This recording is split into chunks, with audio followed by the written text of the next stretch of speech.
Burkina Faso, a country often overshadowed by global economic powers, has recently sent shockwaves through the international community with a move that could redefine its future. At the heart of this transformation is a young, dynamic leader, Captain Ibrahim Traoré. At just 35 years old, Traoré is not only the junta chief, but also the architect of a financial revolution that has the International Monetary Fund and the World Bank on edge. What makes this move so groundbreaking? Let's dive into the bold steps taken by Traoré and how they are reshaping the narrative for Burkina Faso and the broader African continent. The birth of Burkindlim. On August 2, 2024, in Ouagadougou, the capital of Burkina Faso, something unprecedented happened. Captain Ibrahim Traoré officially launched the country's first state bank, aptly named Burkindlim. But this was not just another bank opening. Traoré described Burkindlim as a tool and a symbol of Burkina Faso's economic and financial sovereignty, a phrase that encapsulates his vision for the nation. Burkina Faso has faced immense challenges since 2015, with terrorism severely disrupting its economic and socio-political sectors. These challenges have often made the country reliant on external financial institutions like the IMF and the World Bank. However, Traoré's establishment of Burkindlim signals a significant shift, a move towards financial independence and self-reliance. Traoré, who came to power through a successful coup in September 2022, has been a figure of both controversy and hope. His leadership style contrasts sharply with that of his predecessors, who often struggled to deliver on promises.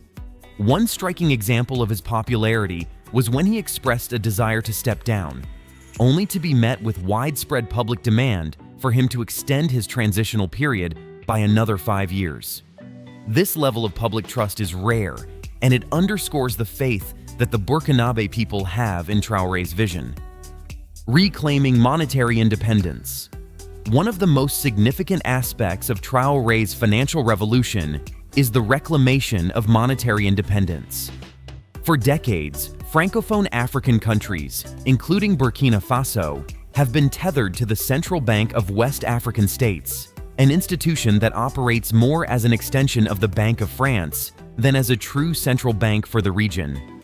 This arrangement has historically limited these nations' ability to manage their own financial affairs, particularly concerning gold reserves.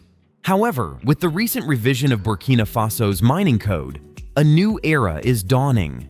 By September 2024, Burkina Faso is set to produce its first locally made gold bars, a significant milestone that underscores the nation's newfound financial autonomy. The establishment of the Treasury Deposit Bank, or Burkindlim, is a crucial part of this journey. By enabling Burkina Faso to conduct its financial transactions independently of the BCEAO, the country is effectively reducing its reliance on foreign powers. Traoré's vision for the future.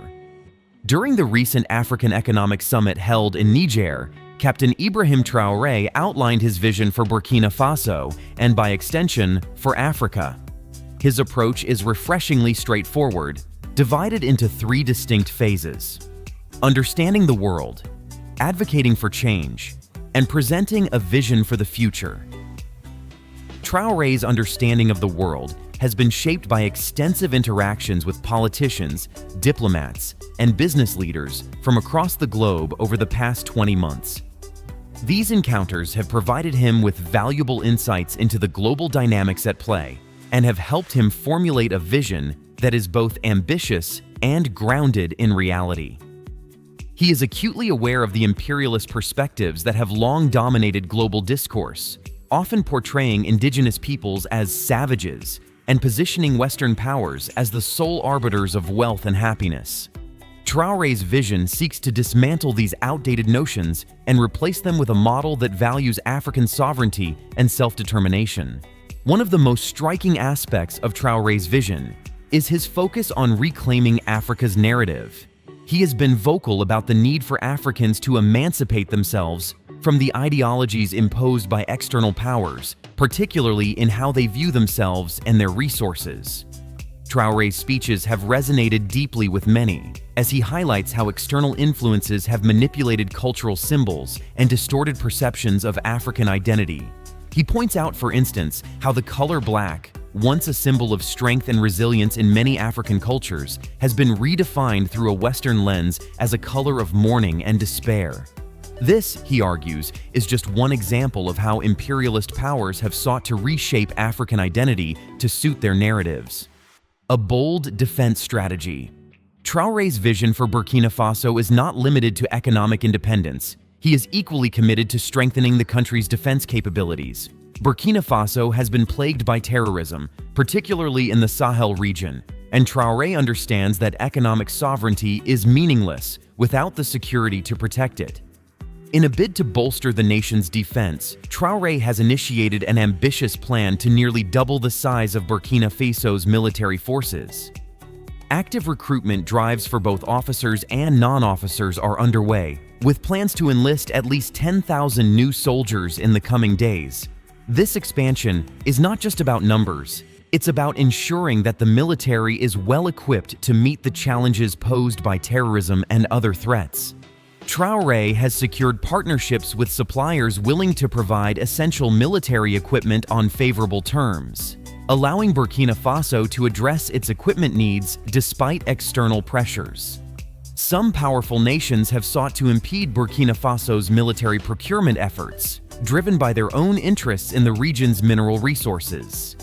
However, Traoré remains resolute in asserting Burkina Faso's sovereignty over its resources and its right to defend itself. This focus on military strength is closely tied to Traoré's broader vision of a self-sufficient Burkina Faso. By securing the country's borders and protecting its resources, Traoré is laying the groundwork for a stable and prosperous future, one that is free from the external meddling that has long hindered the nation's development. A new era of governance. Another cornerstone of Traoré's leadership is his unyielding stance against corruption. He has acknowledged the deep-rooted issues of bad governance, lack of ethics, and corruption that have plagued various administrations in Burkina Faso. To combat these issues, Traoré has implemented a series of measures aimed at rooting out corruption and promoting transparency within the government. One of his first moves was to establish anti-corruption bodies tasked with monitoring government activities and holding officials accountable for their actions. Recent arrests based on reports of wrongdoing have sent a clear message that corruption will not be tolerated under Traoré's watch. But he's not stopping there. By the end of the month, he plans to install oversight bodies in all ministries, tasked with identifying and addressing dysfunctions and corruption. Traoré has also emphasized the importance of recognizing and supporting honest workers within the government, those who have been overshadowed by corrupt individuals. His goal is to prevent a self-proclaimed elite from dominating the administration and to ensure that the rights and privileges of the Burkinabe people are upheld. This approach to governance is a stark departure from the norm in many African countries, where corruption often goes unchecked and accountability is rare. Diplomacy of truth. In the realm of diplomacy, Traoré has taken a bold stance that challenges conventional norms. He has introduced what he calls a diplomacy of truth, which is grounded in honesty, transparency, and a commitment to the collective interests of the African Economic Summit member states. Unlike traditional diplomatic practices, which often involve a degree of public posturing and behind-the-scenes maneuvering, Traoré's approach is refreshingly straightforward. He has made it clear that Burkina Faso's decisions concerning partnerships, whether African or foreign, will be made unanimously within the AES. This collective approach ensures that the interests of all member states are taken into account, rather than allowing any single country to dominate. A game changer for regional stability. As we move deeper into the implications of Traoré's actions, it's crucial to understand how the establishment of Burkindlam could reshape not just Burkina Faso, but also the entire West African region. By creating Burkindlam, Traoré is not only setting a precedent for financial independence, but also positioning Burkina Faso as a leader in the push for regional autonomy. This move could encourage other countries in the region to rethink their economic policies and consider breaking away from reliance on foreign financial institutions like the IMF and World Bank. The ripple effects of Burkinda's establishment could be profound. If successful, it could lead to greater economic cooperation among West African nations, fostering a new era of regional integration based on mutual respect and shared goals rather than external pressures. Moreover, the bank could serve as a model for other African countries looking to assert their economic independence and reclaim control over their resources. Empowering the people. At the heart of Traores' vision for Burkina Faso is the idea that economic sovereignty is essential for true national independence. But what does this mean for the average Burkinabe citizen? How does the establishment of Burkina translate into tangible benefits for the people? Economic sovereignty, as envisioned by Traoré, is about creating a financial system that works for the people rather than for external powers. With Burkina, the government can now channel resources directly into development projects that benefit local communities. This could lead to improvements in infrastructure, education, healthcare, and other vital services that have long been neglected due to a lack of funds or the misallocation of resources by previous administrations. Furthermore, by reducing dependence on foreign financial institutions, Burkina Faso can avoid the austerity measures often imposed by the IMF and World Bank, which have historically led to cuts in public spending on social services. Instead, the country can invest in programs that promote sustainable economic growth, job creation, and poverty reduction, ultimately leading to a higher standard of living for the Burkinabe people. So, what are your thoughts on Captain Ibrahim Traoré's vision for Burkina Faso?